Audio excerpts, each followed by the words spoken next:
Yeah. Oh, yeah. Oh, yeah. What is going on? It's your boy, Preston, Fat Samurai Guy, hanging out with me in the dojo today. That's right. Actor, stuntman, filmmaker, writer, director. He's done it all. Big Phil. That's what I call him. PHILLIP Tommy. Welcome to the show, brother. Thank you, bro. How you doing? Doing great, man. And, I had to get you on here for this one. And I think we've been wanting to do this since last year. For a while, yeah, good few months. Yeah, this is going to be a trend. Everybody watching right now, thanks again for chiming in. This is going to be a theme. You're going to be here for my next upcoming podcast episodes and reviews.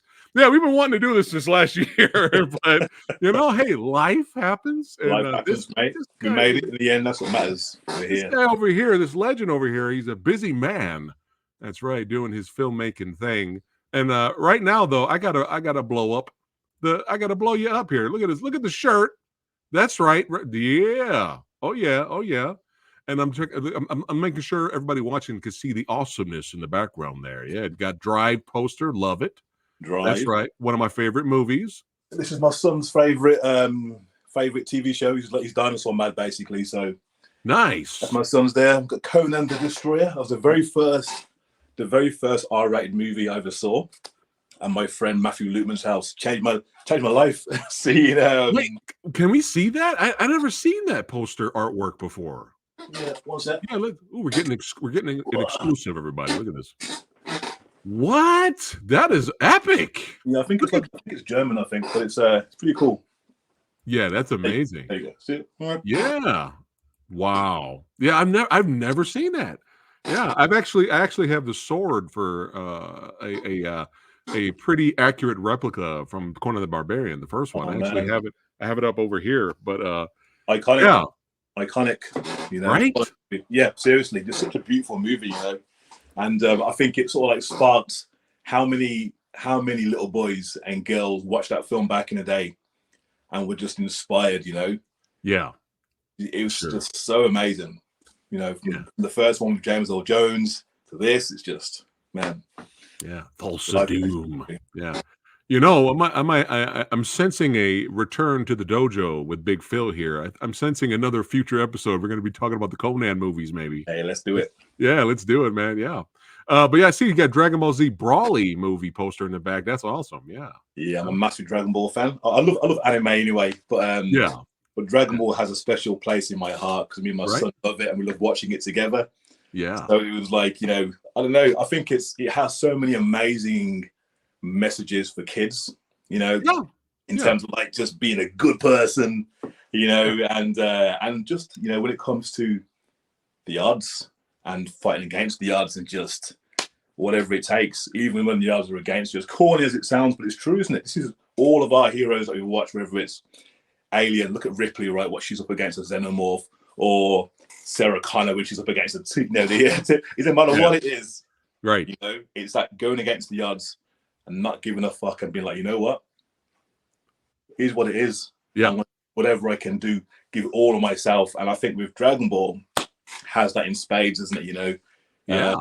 So yeah, it will always training hard. Prepare exactly. for exactly all that good stuff. Yeah, great messages. But it's got badass fights, which is why we're fans. I mean, that's why that's the 2 thumbs up for the fight.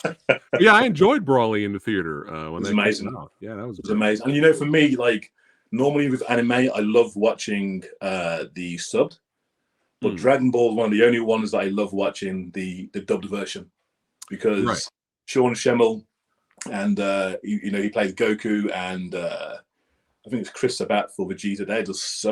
They're so amazing what they do, and it really comes through in that. Apart from that, anything else, I prefer the original language, Japanese, Korean, whatever it is. But Dragon Ball, one of those special ones where the sub they actually amazing. They actually care.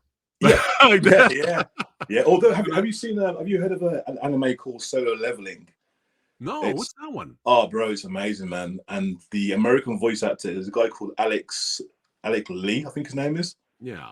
Unbelievable. So I'll forward you a link. And yeah, he's amazing. He's amazing. I gotta catch up. Behind on all the anime stuff, but I got Big Phil here. He will direct me and guide me. But we're not just fans of action movies and martial arts and anime. We love us some horror movies, baby. That's right. And today is a special one. We're going to be talking about The Divine Fury. It came out in 2019, and I apologize up front for botching all of the names. I'm going to botch them. Well, Directed by Kim Ju Hwan. There we go. And we'll leave it at that. I love, you gotta love IMDb's plot synopsises here. An MMA fighter helps an exorcist fight evil. That's it. it's true, I guess. It's accurate, I guess. I think it's a little bit more than that, but I always love reading the IMDb plot synopsis. They always make me laugh. But yeah, before we get into the horror here, again, thanks everybody for watching. But this man has he's again, like I said earlier, he's done it all. Stuntman in so many projects, Witcher, season 3, Fast X, Luther, and of course, shout out to our boy Daniel Stisson. That's right. Yes, Big Dan the legend. Yeah, you gotta say it like this. The motherfucking Viking. Yeah, that badass. Loved your fight with him in The Siege. That's right. Dan for me is like, he knows this, but he's something else. That guy is, just his sheer will to get done. He's amazing. Seriously, he's one of the most motivational people. When you sit down and talk with him, I got a lot of time for Dan. A lot of time. Yeah, it's a good guy. But The Siege, I really enjoyed that action movie, and I had fun talking to Daniel last year. And again, your fight with him was brutal, man. Knocking each other through walls, picking up hammers, hitting each other. I was like, that's right. Oh, that's man, right. it was amazing. Yeah. It was amazing. So, but you know what? Quick story there, Preston. Sure. So we got time, baby. On The Siege. So many moons ago, Dan was an extra on a show called The Hollow Crown. Okay. And he couldn't afford to get a hotel room for the night. He had to like basically camp outside of the set, really early hours. And I was living in my car at the moment. I was going for some stuff in my car. Yeah. And we were both talking to each other on the phone. We were laughing. It was like, this is so crazy. So when we're on The Siege and Dan's there, and it's like, it's his film. Yeah. It was like a complete 360. And we're like, you know what?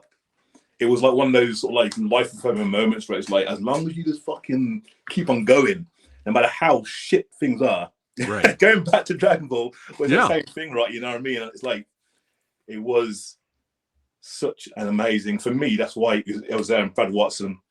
But it was such an amazing experience for that alone. It's been like, wow, years ago, it was like this now, and then, so it was a very special film for that reason alone, Right, yeah. How awesome is that? Yeah, that's awesome. Great story. And Daniel, when you look at the guy, he's intimidating to look at. Like you don't want to mess with him. I don't I think you should avoid messing with the guy. But when you get a chance to sit down and talk with him, he's really humble. He's great. He really is. He's really humble. But he's a great person. He really is. Yeah. Can't wait to see what he does next. And hopefully you guys collab again in the future too, man. Because we are. Oh, sweet. Nice. We'll have to talk about that off the air. We will. We'll get you back on that. But back to action horror here. Before we get into Divine Fury, what's some of your favorite horror movies or action horror movies? Do you have any favorites? Favorite horror? I think John Carpenter's Prince of Darkness is always up there. Yes. Michael Mann, The Keep. That film blew my fucking mind, right? Even though Michael Mann hates it apparently, but right. I thought it was amazing. Tangerine Dream soundtrack. Atmosphere, Hellraiser, obviously, was always a great one. Which one was that? Hellraiser. Oh yeah. Hellraiser. Bram Stoker's Dracula. I love that.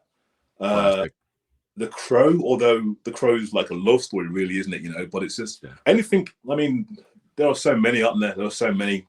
And again, being from the UK, the whole Hammer horror thing, that's like The Devil Rides Out, and seeing Christopher Lee and Peter Cushing and all these guys from back in the day. There's such a rich history of horror from the UK. But then when you look abroad, friends of a guy I worked with on Gangs of London, Xavier Jean, he made Frontiers, and I love French horror films, right? So Inside, Switchblade Romance, Martyrs. Woo! Martyrs, man. Martyrs, and then you got Wreck, and Yeah. there's just an endless amount of of amazing horror. You know, how about you? What are you into? The Martyrs remake is I think even better than the original. Really, I didn't. I I'm didn't just kidding. I never saw it because the I'm first just one was kidding. so impactful. You know? I just want to see his expression to see if he like gets. He's like, what? No, the remake of the Martyrs is really bad. Unfortunately, they missed the whole point. Right. Big Phil. Oh, there's so many. I mean, I got They Live Here shirt. Speaking of John Carpenter, I'm so happy you said Prince of Darkness because that is such an underrated movie in my opinion. An underrated John Carpenter movie too. Yeah. In the Mouth of Madness is another underrated John Carpenter movie, I believe. Yeah. He's a beast, an absolute beast, man. Composer, he does it all, doesn't he? Yeah. Many moons ago, I used to work at the cinema called the Mockingbird Cinema in Birmingham. It's an amazing independent cinema, and they had like a horror festival there, and they played Prince of Darkness, and it was so eerie, and you could see that all the audience still felt it. All these decades later, they still fucking feel that thing, that is just that ultimate creep factor that goes through it all, The impending doom feeling. Yeah, right? yeah. Man. It's like a heavy fog, isn't it? Yeah. It's amazing. Yeah, that's it. We're gonna have to get Phil back on here and just talk horror in general. That's it, all day, just horror movies. Yeah. But again, I can't forget about this. But we have a little special clip here, a little teaser, a little taste of your upcoming project, Lotus. You want to tell us a little bit about that before I hit that play button there? Yeah, Lotus. Yeah, so it's filmed in my home city of Birmingham, and I kind of like all of my scripts. They come from dreams.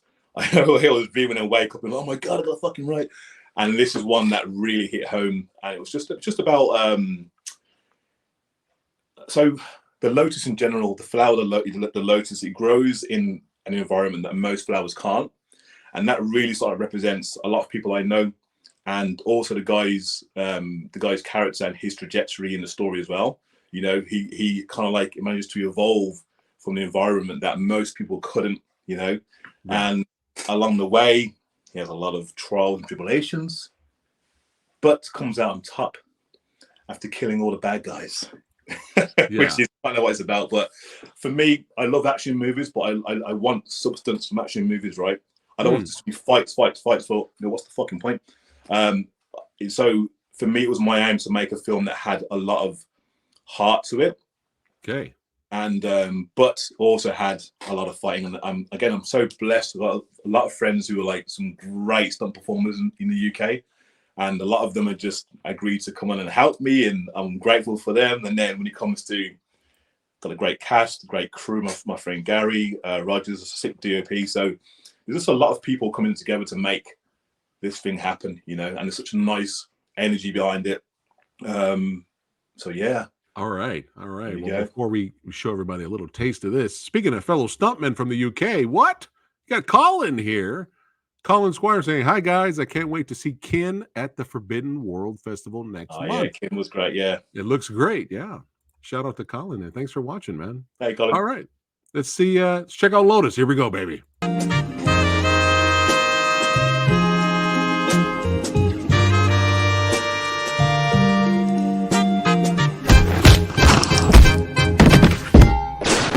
Can I call you Rose? Cause you're sweet like a flower. You're all fucking dead.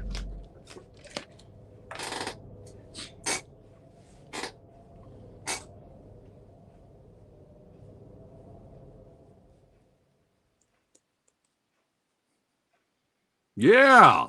Oh, yeah. Like that. You're all fucking dead. I'm sold. Fucking dead. I gotta watch it now. I like that song too, man. I was grooving with that song. I was like, yeah. It's the hardest part, I think, is finding the right piece of music. Yeah. But when you find it, you just feels right. You're like, yes, this is it. But it takes a long time. But when you get it, when you find it, you're you really know. That looks great, brother. Yeah, Thank man. you. I am intrigued. Yeah. Thank you. I will send you a lot of updates as we're going along, mate, and I'll let you know. Awesome. Yeah, man. Yeah. I'm excited for Lotus. I am intrigued. I'm telling you, anything this guy does is gold. I'm always there. I mean, look at the guns. Let's see the gun show there. Look at this. Look at it. Oh my God. No, this army here is actually injured. Oh my God. Yeah, I tore my bicep years ago. So do you have an alien in there? is that adamantium? What is going on there, man? That is ridiculous. No, I was vibranium in there. I need it, man. I tell you, I need it. Yeah, awesome. Hey, if they ever do a live action, another live action version of Bishop, we need you to play Bishop, son. Funnily enough, there are two amazing filmmakers from the UK, George Kirby and Harry Kirby. They directed Scott Adkins' Accident Man 2, yeah? Yeah. And they cast me as Bishop in one of their early short films. I'll forward it to you later on. Oh, shit. Yeah. This is crazy. Wow. Into existence. Wow. However, for me, my ideal character to play would be Adam Brashear, Blue Marvel from, he's such an amazing character. Yeah, his whole backstory is so nuanced. It's an amazing character, and I think it was Kevin. Who's the guy that wrote Underworld? Big black guy, he plays a bigger werewolf, but he's an amazing comic book writer. Kevin. I know you. Kevin. Yeah. Yes. Yeah. I'm sure it's his character, and he's an amazing writer, isn't he? Anyway, so that'll be my other one. But Bishop, I would gladly take as well. That is hilarious that just happened right now. Yeah. Like, hey, you should play Bishop. I already did. But yeah, how cool is that? Yeah. And Colin said he loved the trailer for Lotus. He said, yes, it looks great. He's excited for it. Thank you, mate. Yeah. But now we're having too much fun here, man. This is what it's all about. Now let's segue back to the Divine Fury here. And what did you see this when it came out in theater, or you caught it like me later on Blu-ray? You know what? I have no idea how I came across it. I'm not sure if I was just searching Korean horror movies. I don't know, but it came to my attention somehow. Yeah, it just blew me away. Yeah. Now, see, here's the thing. I didn't know. I believe the almighty Well Go USA released the film on Blu-ray. Shout out to them. But I didn't know. I thought this was just an exorcism type movie. I didn't really know what it was. So when the action happened in the third act to the finale, I was like, whoa, like I wasn't expecting any of that. Right now, do you think if people were expecting a nonstop action thrill ride, do you think they would be a little disappointed in the film a little bit? Possibly, but I think it depends on what their on what other genres that they actually love. If you're into action, like for me, I love action. Well, I love anything, to be fair, but when there's no action, I'm still invested because the horror elements are done so well. Yeah, it's like as good as any horror film that you've seen. I would easily, it is that amazing, Oh yeah, for sure. But yeah, I didn't know what I was getting into. I was like, oh, maybe some Exorcist horror film, or I'm sitting down and watching it, and then again when the action happens, which we'll get to a little bit later, really unexpected. But yeah, you have the opening. You have a single father and his little son. Yeah. And he's a cop, and he goes out one night and unfortunately runs into some demonic possessed asshole young people, young adults, and unfortunately gets ran over in the beginning. And then we have his father was a religious man, and his son was brought up in that world, and the son went to go pray, and he meets up with this priest. Quick spoiler warning for everybody watching right now. But the priest sits down with him and he says, hey, if you pray hard enough, if you want it hard enough, God will listen and he will help your father. So while the father is literally dying slowly in the hospital at night, the son is praying his little heart out, and then in the morning, the father doesn't make it. It's heartbreaking, right? He just it is make it. And then we go fast forward a little bit to the funeral, and that same priest shows up to pay his respects. And I haven't found a bad Korean child actor yet. Do they exist? Oh I haven't found one like, ooh, oh no, this no, is bad. no, It hasn't happened yet. no. And so, yeah, go ahead. Now again, I'm sure we'll talk about it later on, but Yeah, the kid who appears later on right. is just Yeah, like convincing. bro. Oh, and earlier, it's funny you were mentioning the Kirby brothers because I had Sarah Chang on the show yesterday. We were hanging out with talking about Accident Man. But yeah, oh, we got another legend here. Leroy Kincaid is here. What's up, brother? Yeah, Hey, Leroy. good to see you, man. I had a blast talking to that legend. Yeah, Leroy's But good yeah, guy. it was a powerful scene because the kid immediately goes blood red rage. Yeah. Walks over, grabs a crucifix, and just chucks it right in the priest's head. Yeah. And it's like, you lied. Lied. I mean, what a scene. You know what it reminded me of? You remember that scene in Bram Stoker's Dracula when Vlad comes back from Oh, yeah. and his missus is dead, right? His wife's dead, and he gets the sword and he stabs it into the cross, and he's like, "I renounce you." That fucking seems amazing, right? Dude. But it reminded me of that raw emotion, Yeah. that loss, Yeah. And you really felt it from that, again, like you say, from someone so young that he managed to emote something from God knows where, but you feel it, Yeah, for sure, man. Like, just such a powerful scene, and you feel it. You can understand. He feels betrayed. He feels lied to. Yeah. Everything he was taught to believe has just been flipped upside down. Yeah. And then we get a scene to where he feels his father is coming to visit him, like his spirit, right? And then, did you notice it odd when they touched hands? Did you notice that was like, well, that was kind of weird, right? Yeah. Yeah. And then I have a little photo here at the top there. He touches his son's hands and it's glowing red. Yeah. And he goes, "I'll always be with you." Always be right? with And I was just like, something's not right there. Something's a little weird. Something's a little weird. Fast forward I think it's 20 years later or something like that.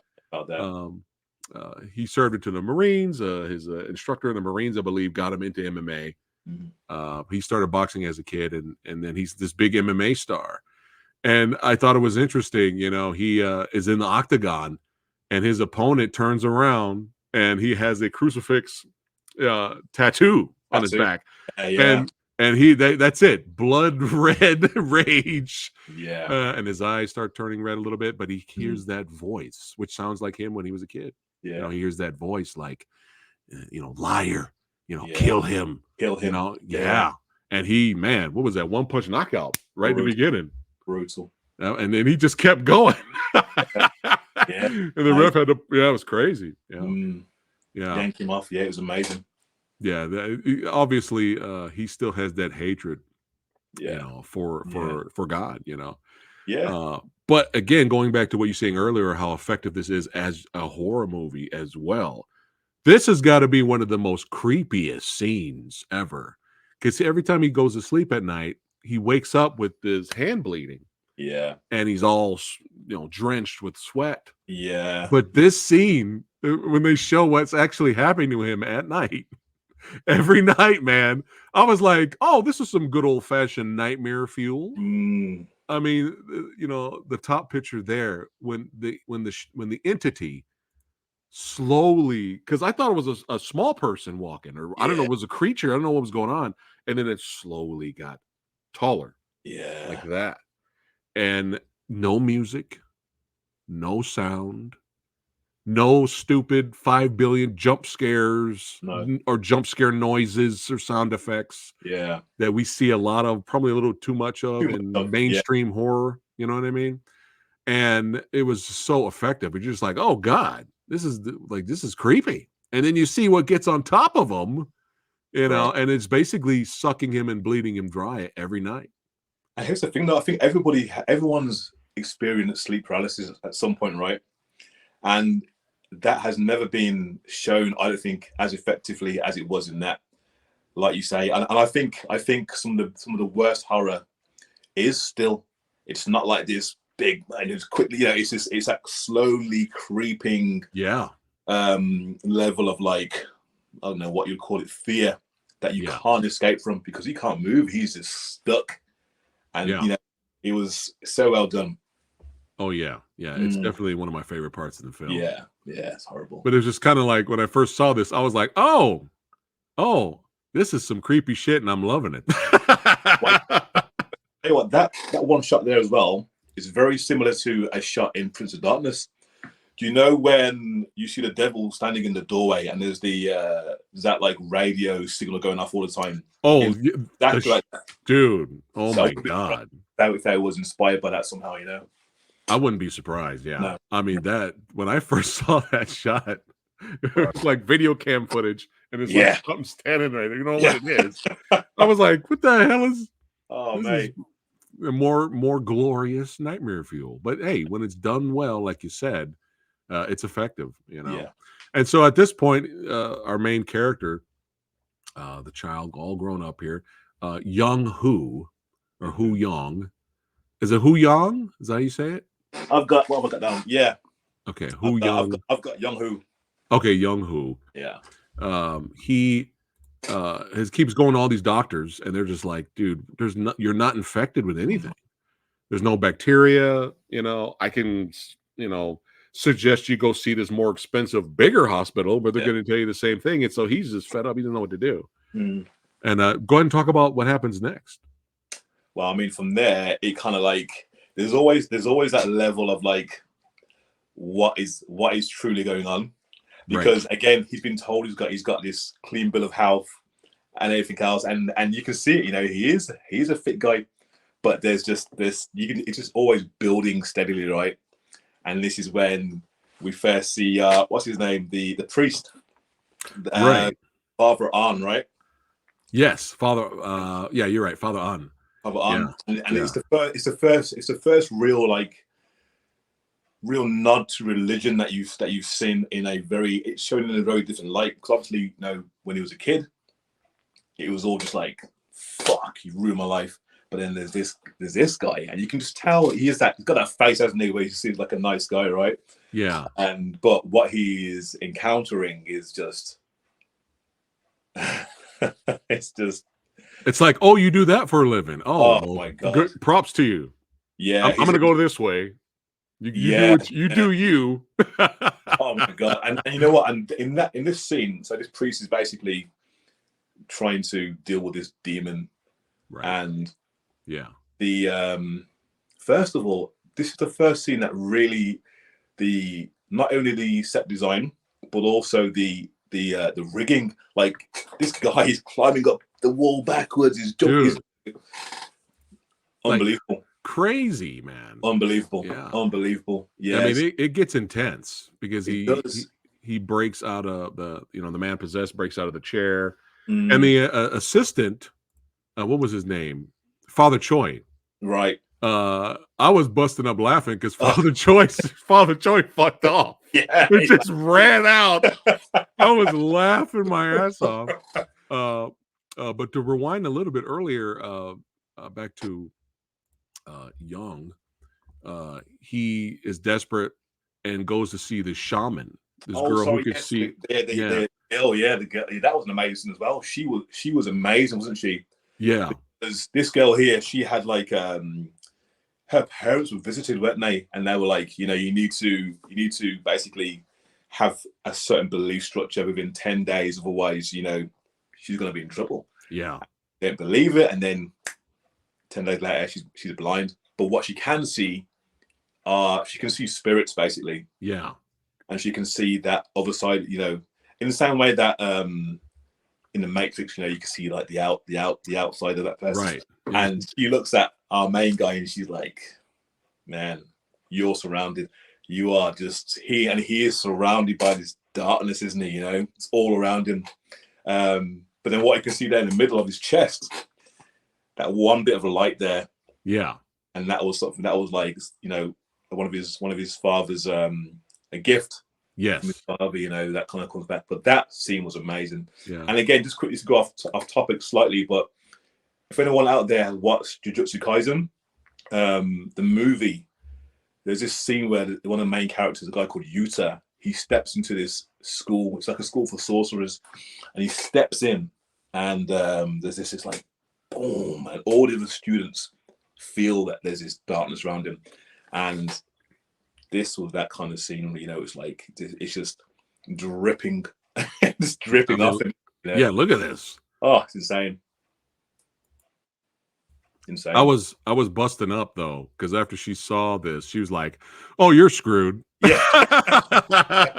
She's like, "Oh, well, you're fucked." Yeah. You know, I enjoyed this character. I mean, she became a shaman herself after she had the ability to see spirits. She became a shaman, but I was hoping we'd segue back to her later. Yeah. But great scene though, great scene, amazing scene. So well, but after this, he's like, "All right, she's the one that recommends him to go see Father On." Oh, yeah.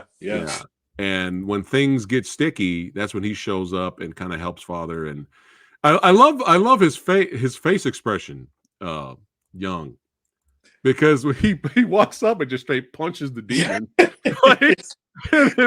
then he's just like looking at him. Yeah, he's like looking at him. He's like, "Did this dude just crawl up backwards and flip up to the top? Like, what the hell is going on?"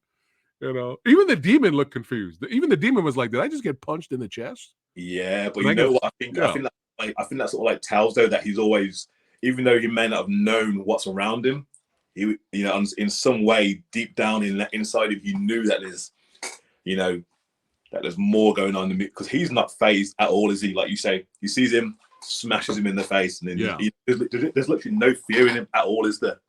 He's like, "Wow." Yeah. He's more like interested, like confused a little bit, like, what's going on?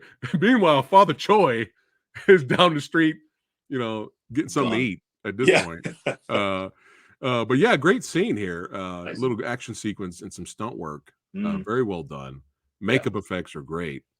But then, we find out that he has stigmata. That's why his hand was bleeding, and he touches the demonic man and takes him out, and not knowing he didn't do it on purpose. He just kind of held them there, and then he was burning them, right? And I thought it was very interesting because he goes, especially the dialogue, their relationship, they had great chemistry, Father Ong and Young. Big time. And I love the dialogue when it's like this movie nails the little small quiet moments, but he's with the dialogue back and forth between characters, but he's like, Father Ong's like, this is a phenomenon, the stigmata. It's for people that are true believers and all that stuff, and he was like, well, I don't believe in God, so why do I have this? And he goes, well, actually, your hatred for him over the years proves otherwise. And I was like, oh, I see what you did there, movie. It's impressive. Yeah, it's good stuff. It's good stuff. It is. Yeah, so he works with him, and they kind of end up building some kind of relationship. He kind of becomes a surrogate father, but not on purpose. Not of his like, I have to be his dad now. It just kind of happened organically. But also I think it also kind of gives our lead like some kind of guidance that he maybe has never had. Obviously he's around him that are getting his MMA managers and whatnot, but like you say, it was a very different dynamic with him and that father. Very different. When his relationship with him grows, I like how he says, I don't believe in God, but I believe in you. That was a great scene. Beautiful. But he starts to, he's really skeptical of him at first, obviously, for obvious reasons, right? But once this scene happens, this scene was wild, man. Well, this was like, okay, there's something else going on here. Mate, and so well paced, because you know what? It's like, again, spoiler alert, but is what it is. But she is possessed, but you don't really know it. You're kind of thinking, is she? Because they're trying all of these different incantations and nothing's working. So they're like, she can't be. But then the father takes him outside. He's like, whatever's in there is buried deep, So pour the holy water inside of her, and then it comes out, and it's just but it's not rushed at all, is it? No. For a second, I thought the mother was possessed. The mom, I thought that. I thought it was the mother. I was like, we're doing a little switcheroo here, you Yeah, know.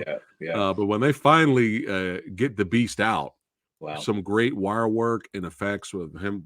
You know, he tries to hold her down, and then she launches both of them up to the ceiling, and then the camera turns like this. Amazing. Great stuff. And then she looks in his eyes, and then the demon leans over in his ear and goes, you know, I was the one that possessed the people that killed your dad, killed your father. Yeah. And I was like, what? You gotta love demons when they talking shit. Yeah.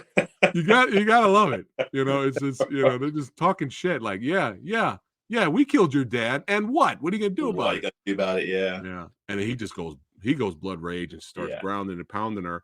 But you know, Father Ung had to pull him off because he was gonna kill the girl. And they're there to get the demon, and they finally get the demon out. But then we're introduced, I believe, to what do they call them? The dark bishop. Yeah, the dark bishop, man. We get introduced to that character, and what a character! What a character, but also, I mean, what an actor! Because he's in Bloodhounds, isn't he, as well, right? Yes, that Korean boxing drama. Yeah, he's amazing. Woo Do Hwan. And again, I apologize for botching all the names. He plays Ji Sin. Ji Sin, yeah, so good. Yeah, he was just really loved being evil, praying and sacrificing to that serpent. And his whole thing was to sacrifice pure souls. Yeah, you know, to send it to the evil serpent. We got Nathan. What's going on, brother? All the way from Germany. Good to see you, brother. Hey, Horror Fields. What's going on? Good to see you. Hey. Great scene. It's almost like the movie did a great, again, you said pacing, right? The movie did a great job of every exorcism scene tops the one before. Yeah. You know, it just gets crazier and crazier, especially when we get to it was like a fighting game, you know, where you have like a level boss, you know, and then you get that's level, and you keep all the stakes keep raising, you know. Yeah. So after they heal the girl, you know, they're trying to get information about her and where did you meet this guy? And, you know, she's just kind of hesitant. She doesn't really want to say where she met the Dark Bishop, which me. I was like, he's just being there. You see what he's done to you, right? Right. The free. And he still tried to get her. And that was insane, wasn't it? Dude, yeah. They're sitting down. Yeah, they're sitting down talking to her, and all of a sudden her nose starts bleeding, and she's like getting stabbed in the head. Well, he's trying to, you know, Bishop's trying to take her out still, you know, crazy. But Father Ong puts the Dark Bishop in his place. Yeah. Like, you need to get out of here, son. Yeah. Great stuff. What a great actor, that guy. Oh, such a kind face. You know, he reminded me of Beat Kateshi Kitano. There was something in that. There's something that he has. Obviously, he plays tough characters, but there's something in him that is really sort of like pleasant. Yeah, warm. You know? And he had it in spades as well. You know. Yeah. I want to hang out and sit with him and have a beer. Yeah. Yeah, it was cool. I enjoyed that scene too. Another little quiet moment between both leads. You know, he's drinking beers. Like, you guys can drink. He's like, yeah, we can drink and smoke. You know, responsibly. Yeah. But he's like, hey, you gonna give me another prayer? Because he ended up returning what the father left for him. Yeah. To kind of help him sleep. Yeah. And keep the demons away. And he tried to return it because he's like, get this crap out of here. And he's trying to. Of course, they came back again. And he's like, hey, can you pray? Can you do one of those prayers that kind of keep the demons away? And he's like, I can't. I'm drunk. He's like, I'm drinking, or I've been drinking. I can't do any prayers right now. Sorry. But yeah, he's really cool. He's really cool. He is. But the Dark Bishop, man, he will not be deterred. And you got to talk about this scene right here, man. Can you see it? Is that his also, is it? Yeah. Yeah, this is at the orphanage, and he meets the kid outside, and this shadow silhouette of the demon behind him was so good. It was horrible. This scene was so the whole orphanage the whole orphanage. This little boy, he's being bullied, isn't he? Right, and Yeah. there's little shits that have been making his kid's life hell. And a dark bishop turns up and offers him some kind of salvation, Yeah. with no strings attached, obviously, and it goes downhill fast. But everything about that orphanage was just horrible, because even the it alludes to the nuns who are running it. They're wrong ones too, right? A few of them aren't quite. They're not good people, Yeah. And it shows that there's this kid who's just been tortured. Yeah. His life's already bad enough as it is, and he's being tortured, and there's no salvation, right? So when somebody offers him something, he fucking takes it. Yeah. And it's interesting because, again, off subject slightly, but if you look at some kids who may get into gangs and this kind of thing, right? And people can't understand why. And it's like, well, if you've been raised and you've never been told that you're loved, you've never been told that you're good at something, and then somebody comes around giving you something that you perceive as love because you have no idea what the fuck love is. So this feels different, so I'm gonna, that's how it happens, And it was very reminiscent of that for me, Yeah. Well said. But yeah, the visuals of him coming up from the steps, and when he lights up there, you see it for a split second, a couple of seconds, the demonic silhouette behind him, and then it goes away. And he's smiling and he's so inviting, and he's like, "Look, I'll take care of you, just open up yourself to me." And he grabs his hand, and poor kid, he not only does he possess the kid, but he possesses him with 666 demons. Yeah. I was like, Jesus, it's bad enough. You got to deal with one. And they call themselves, we are Legion, what a crazy scene. And this is probably the most intense scene, exorcism scene in the movie. Again, like you were saying earlier, the child actor nailed it. Oh, just convincing. He was a mate. I haven't seen many performances like that. Maybe like obviously The Exorcist, but I don't know if you've seen The Exorcism of Emily Rose. Great movie. And a great performance in there. But this was so primal and like unhinged. And to come from a kid. Yeah. I don't know how he did what he did, but it was truly incredible, right? Wasn't it? Yeah. It was so creepy. Yeah. And it was such a crazy scene because leading up to it though, we have our G I'm just calling him Sin. Sin. Dark Bishop Sin poses as Father Choi. And he shows up to Young, and he's like, "Look, man, I have stigmata too. Father Ong, he's using you. Yeah, he's the demon. He's gonna try to call you for help. Just ignore it. I'm out of here." And of course, Father Ong, he gets the call to help this kid, and he calls Young if he wants to join him, and Young just leaves the phone there and doesn't answer. I thought it was also interesting that the manager, his MMA manager, shows up and or promoter, and he's possessed, and he's like, "Look, we got this big deal. There's going to be this new MMA company forming in China, and it's going to be $1 billion, just like UFC, and you're going to be the main event. Are you interested?" Just distraction after distraction after distraction. And a lady came by to serve them drinks, and he saw that her bracelet had a crucifix. And for the first time, he even mentions it later to Father Ong that every time he sees that crucifix, it just fills him with rage and hate. He said this was the first time it didn't make him feel that way. And after he saw that, he got up, walked away. He's like, "I'm not interested." And then shows up. But at this point, Father Ong is beat to a pulp. The nuns are knocked out. Like I think there's only one nun left. That she was awesome. She's exhausted, isn't he? You can see he's he's drained. Who knows how many demons he got rid of by then? I mean, and just getting rid of one, you're already wiped out. What his character shows. And beaten to a pulp. And Young shows up, and he's like, "All right, here we go. This is different."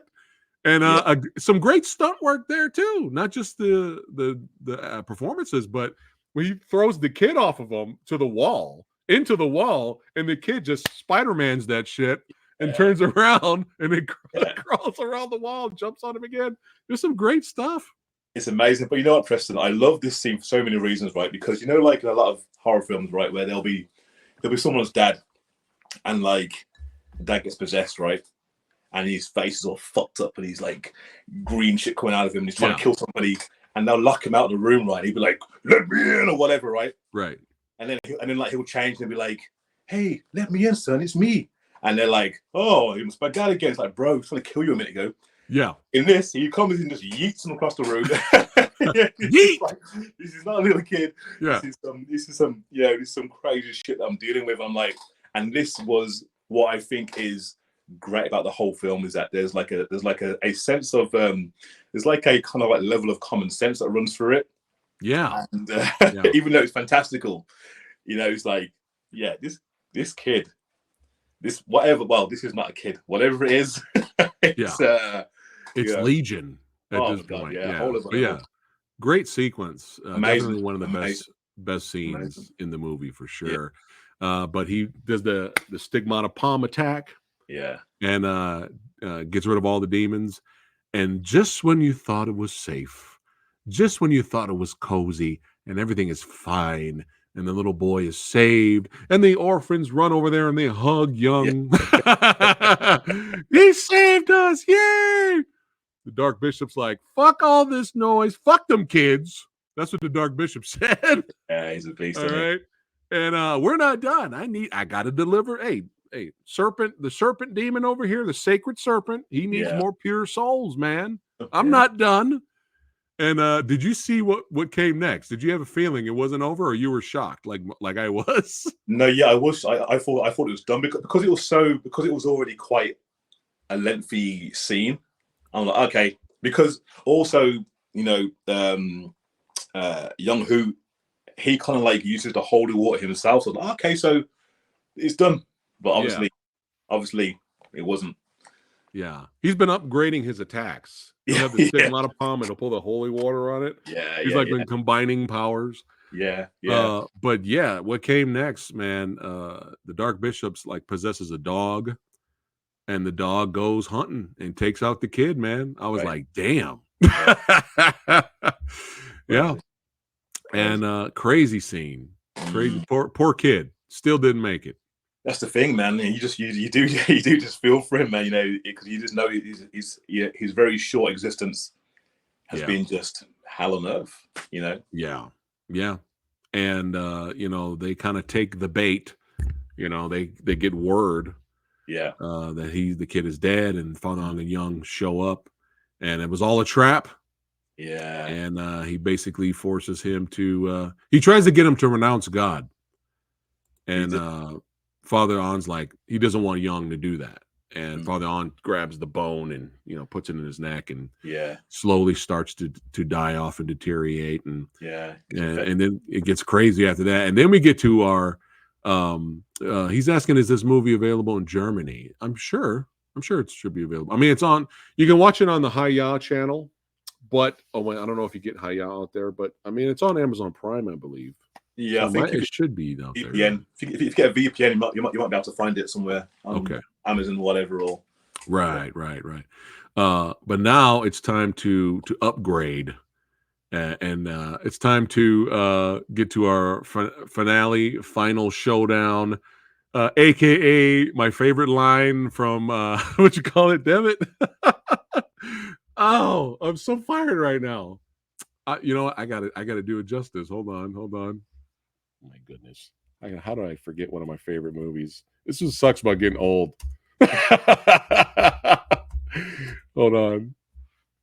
It's a Peter Jackson movie. God damn it. Hold on. It's one of his best horror films. And my mind is blanking on it. There we go. Brain Dead, aka Dead Alive. One of my favorite scenes in that movie. I kick ass for the Lord. Yeah, and he starts busting. Yeah, he starts busting. A priest. The priest starts doing Taekwondo kicks. Yeah. That was the first thing I heard of.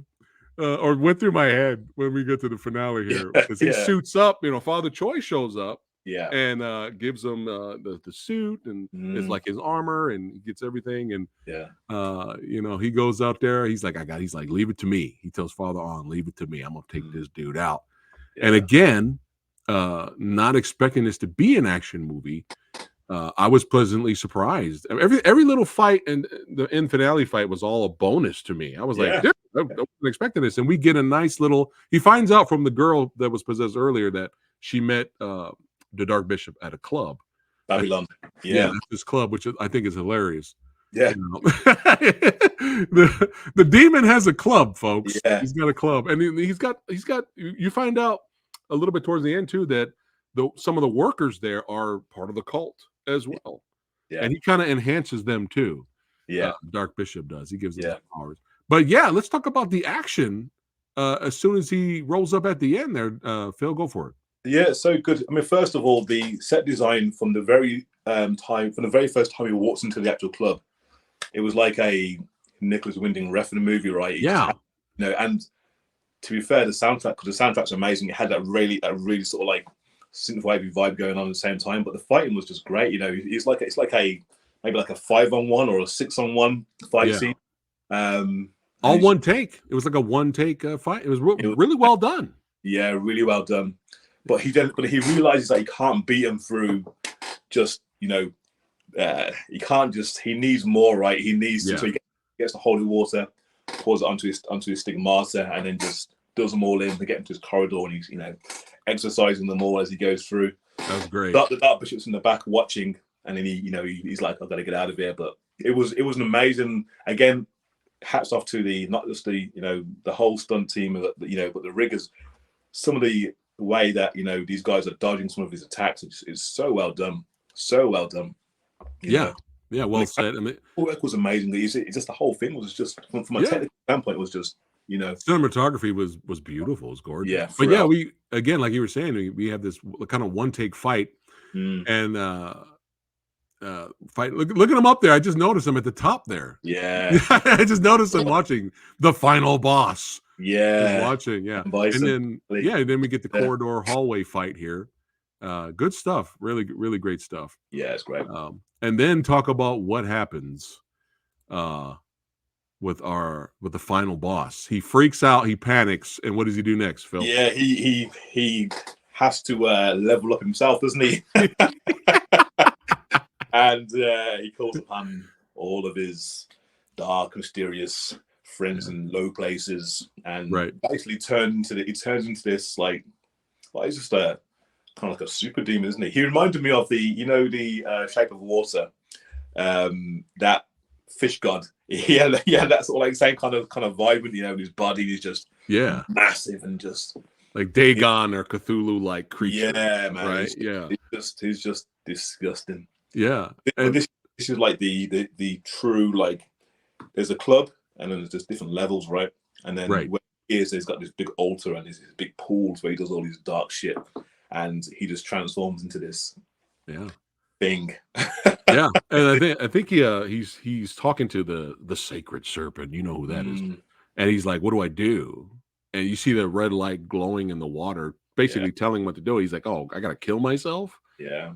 To enhance, and he stabs himself, and then that's what he makes his own sacrifice, and then he gets the powers. He metamorphosed. Yeah. He changed. Yeah. Exactly. Yeah. And man, we get a really good fight, and our boy gets his ass kicked, and then he sees, while he's temporarily knocked out, he sees his father come back, and father gives him some great advice, great dialogue, and says, "I'll always be there for you." But this time around, when they touch, it's not red, it's white. So this was really the father's spirit. Exactly. Not the demon posing as him. And then that's it. He just goes straight Iron Fist and let the final throw down round 2. Let round 2 continue, man. Let's go. Yeah. Yeah. This was an amazing second part of the fight with this one. The choreography was so well done, Yeah. And also you could see that it was the actors. Like a lot of the time it was the actors. I'm sure they had stunt doubles as well, but they did so much of their own stuff, and it's impressive to watch. Yeah, I mean, and again, me going in not really expecting an action movie. Yeah. And I was like, dude, this is such a pleasant surprise. Yeah. And great visuals, and when I see stuff like this, it just makes me hate Iron Fist season 1 even more. I don't hate the stunt people that made that were a part of that, or the Yeah. martial artists, but I mean, when you see scenes like this, you're just like, oh, will somebody please, for the love of God, please do Iron Fist right. Yeah. Please, somebody, Tommy, Philip, please Well, make it happen. the thing is, mate, I think when it comes to like any kind of production, right, you just know that there's somebody who doesn't really care about the IP, and he's just saying, I don't give a fuck what ideas you've got to do this.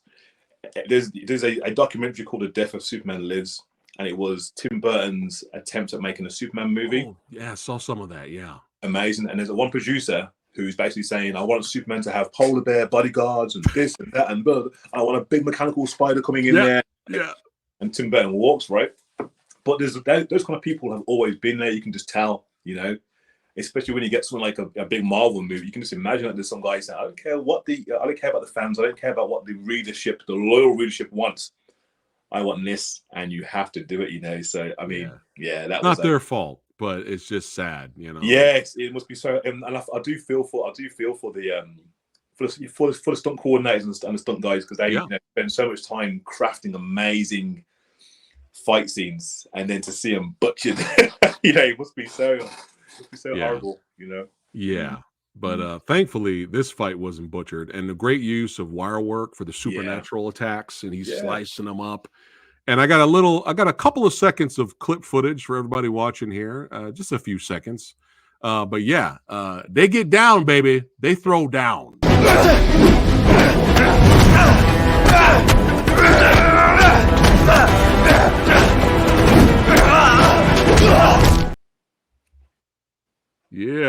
Yeah, they throw down, son. Yeah. And again, I'm watching all of this not expecting an action movie.